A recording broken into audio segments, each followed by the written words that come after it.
one of the gods. Every time you see it, it's like Michael said today. Images of animals and that we think it's gods going around or.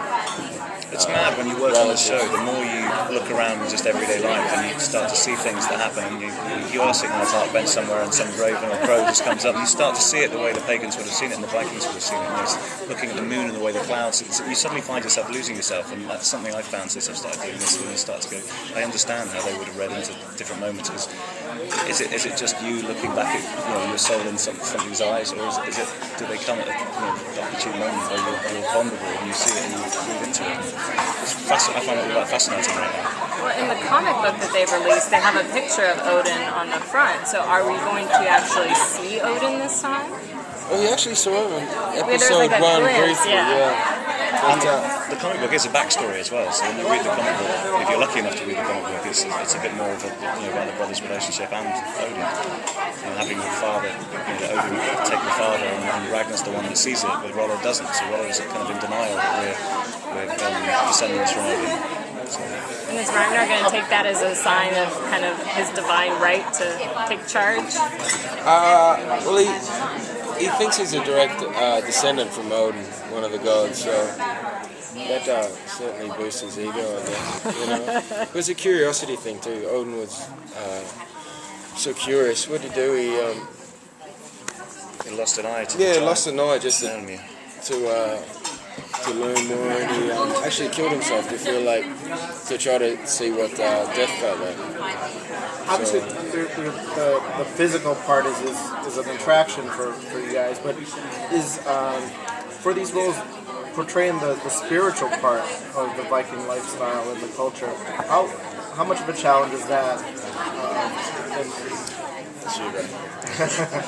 Well, how much is a challenge to do the spiritual part of the culture and to act that part and make it convincing? Well, it's different than any other job because you feel a responsibility to get it right, to get it, because these are real people. This is a culture. The Scandinavian people, they take this very seriously. And I'm from Britain, and I feel that.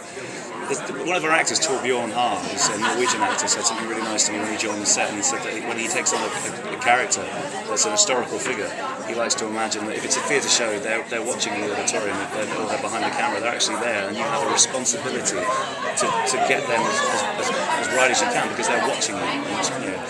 And you take it really seriously, do as much research as you can, and you try and get it right, and that's your job as an actor. To do the best possible job you can do.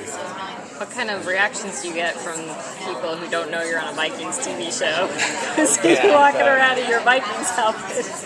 It's a strange feeling for me. I can, because I look very different to this one before I got the job in Vikings, and I sometimes forget that I still look like this. And I walk down the street and I'll go to one of the producers was asking me to kind of go into one of the really nice restaurants in Dublin and see if I could get a reservation for him.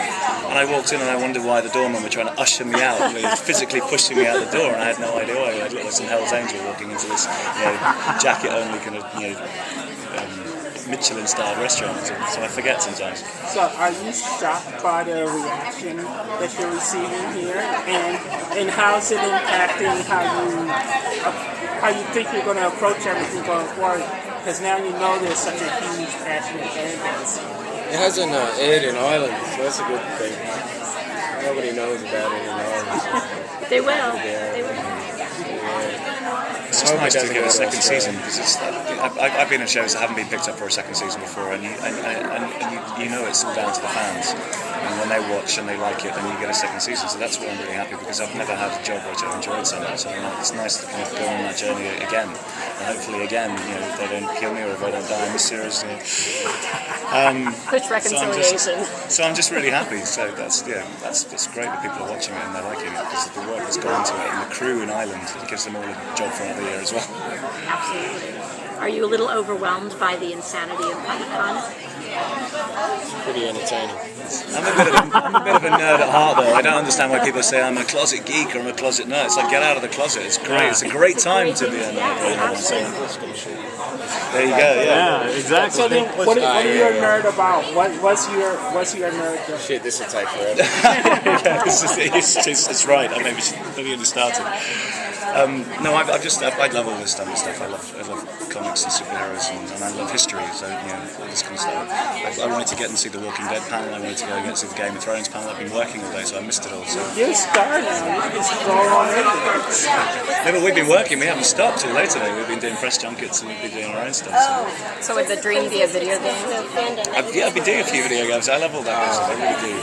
Motion capture, I'm a big geek. I've had weird ones in LA for years.